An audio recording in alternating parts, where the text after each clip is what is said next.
Hey everyone, Chef Jeff here for Good Health Coaching. Today we're going to be talking about eggplants.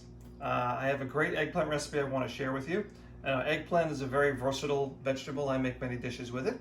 But today we're going to be talking about something called eggplant bites or eggplant meatballs for vegetarians, if you will. It's not a very complicated recipe, and basically you need to start with a nice sized eggplant. Try and make it fairly uniform. We're going to be cooking this today on the barbecue. Now that's the easy way to start this recipe off. If you don't have a barbecue grill, there's another way of doing so, but we'll have the information on the website. Check that out for the other method.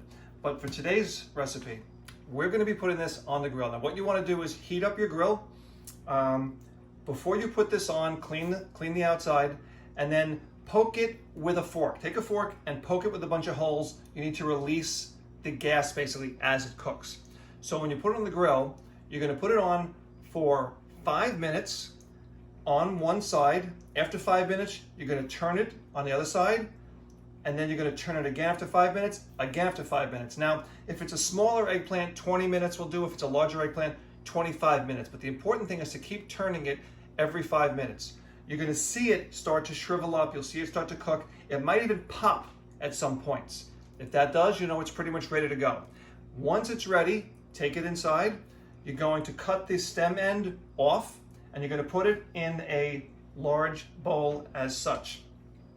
Now, I've already done half of this recipe to show you later on. So right now I have just 1/2 of the eggplant in here. So what I'm going to show you is half the recipe. So when you do this, you'll put it all together for one whole recipe. So now I have in here 1/2 of the already cooked eggplant, and I have 2 cloves of garlic in here with it as well. Now, this is a hand blender or emulsifying blender. It helps to have the right tools to do the job, and this is really helpful. If you don't have this, you're gonna have to do a little elbow grease with a whisk and just get this down to the right consistency. But what we're gonna do is I'm gonna start working on this. So basically, you're just gonna put the emulsifying blender in there.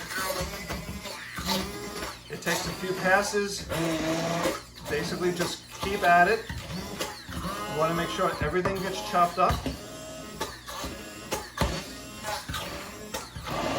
And once this is done,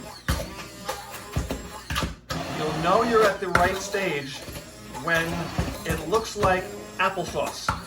And I'll show you that in just a moment. So you just keep making pass after pass. On the larger eggplant, when you're doing the whole thing, there's more mass in here, so it's actually easier to work with. With half the eggplant, it's not as easy, but we're getting there. All right, so we're pretty much there. So now, this is what it will look like. So it basically looks like applesauce at this point, okay? That's perfect. Now from here, we're gonna add in panko breadcrumbs. I want to make sure you're using panko breadcrumbs because we want the thicker, chunkier style. It's better for this recipe. So we're going to put in 1/2 cup right now. The whole recipe calls for 1 cup. We're doing 1/2 cup. Then we're going to put in 1/4 cup of Parmesan cheese. The full recipe is 1/2 cup. We need 1 egg.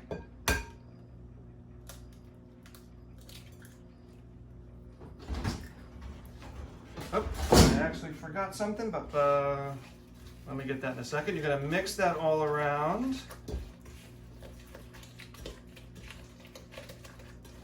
Just going to stir it, make sure it's all gets mixed up there.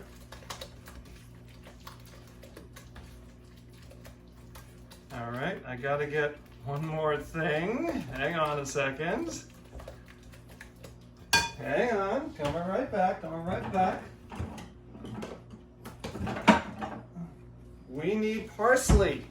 So this is going to take, it's really just eyeballing the parsley. I'm not sure how much it is. I just know it looks right. I just dump in a good bit of parsley in there. Mix it up nicely. Now, here's the thing. Once this is all mixed together, it needs to set. It needs to get firm enough to roll it into meatballs or roll it into ball shape. So you're going to put this in the fridge for at least an hour. If more, that's fine, but at least an hour. You're going to preheat your oven to 425 degrees. You're going to get a cookie sheet, line it with parchment paper, and once this is firmed up and you can roll them, you're gonna put them on the parchment paper. You're gonna cook them for about 20 minutes at 425 degrees. And when they're all done, we should have something that looks pretty much like this. They are super delicious, really, really great. And if you've made the zucchini linguine recipe that I talked about earlier, you can pair these together for a super healthy version of spaghetti and meatballs. So enjoy and rock on.